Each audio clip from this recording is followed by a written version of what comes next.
Un progetto di fattibilità che guarda molto lontano, oltre la crisi. Si chiama Smart City o Soft City, area dell'innovazione e delle imprese, spazio dove investimenti, rispetto dell'ambiente e il nuovo modo di concepire l'urbanizzazione imprenditoriale trovano felice espressione nello spazio fisico compreso tra stazione ferroviaria e area denominata Padova 1, nella zona periferica orientale della città del Santo. È stato l'oggetto di un convegno organizzato da Confindustria in collaborazione con Università, Camera di Commercio ed il coinvolgimento di tutte le categorie economiche a cui hanno partecipato esperti di diverse realtà. Bisogna innovare e innovare vuol dire innovare verso quelle che sono l'uso di tecnologie che permettano di migliorare, efficientare i processi non solo di produzione ma soprattutto di progettazione e di integrazione. Noi stiamo portando avanti dei progetti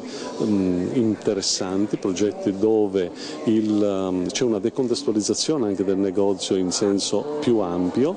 cioè il negozio che esce, le merci non sono solo quelle che vediamo nel negozio ma sono merci che attraverso un QR code è possibile identificare e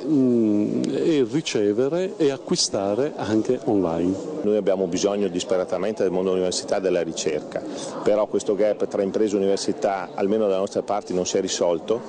Cito solo un dato: abbiamo quasi 90 centri di ricerca nel territorio nostro, in tutta la Germania i luoghi d'eccellenza della ricerca sono 7, solo il Veneto ne ha 90, basta questa risposta per dare un riferimento.